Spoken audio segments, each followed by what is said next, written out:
Most small YouTube channels never get promoted. Not because they're bad, but because YouTube never receives the right signals. Once you understand exactly what signals YouTube is looking for, growth becomes predictable instead of random.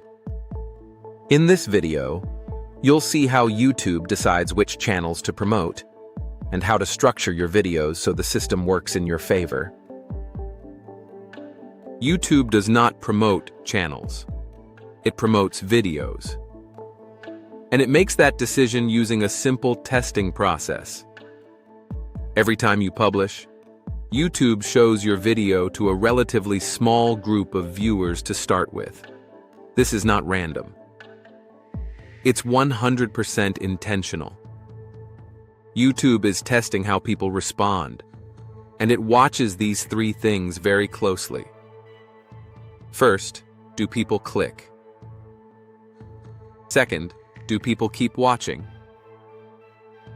Third, do people continue watching more videos afterward? These three signals tell YouTube whether your video creates value. If people click but leave quickly, promotion stops. If people watch longer, promotion expands. If people finish the video and continue watching more content, then promotion accelerates. This happens in stages. Small test, then a slightly larger test, then larger again. Each stage depends on how viewers respond. This is why growth often feels invisible at first. Your video is being tested quietly.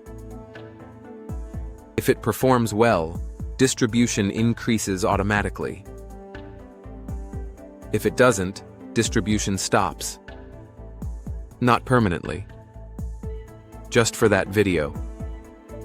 This is an important shift in perspective. YouTube is not judging you. It is measuring viewer behavior. It doesn't care about subscriber count. It doesn't care how new your channel is. It only cares how viewers respond to each video. This is why small channels can suddenly grow fast. A single video can send strong signals, and YouTube expands its reach. Promotion is not based on channel size. It is based on video performance. Each video is a new opportunity, and each upload resets the test. This is also why consistency matters. Consistency matters because more uploads create more opportunities for strong signals. The system is always testing, always measuring, and always expanding distribution of videos that perform well. And all of this leads to an even more important question. What specific signal tells YouTube to expand a video aggressively instead of stopping its reach? It's because one signal matters more than anything else. And understanding that signal is what turns slow growth into rapid growth.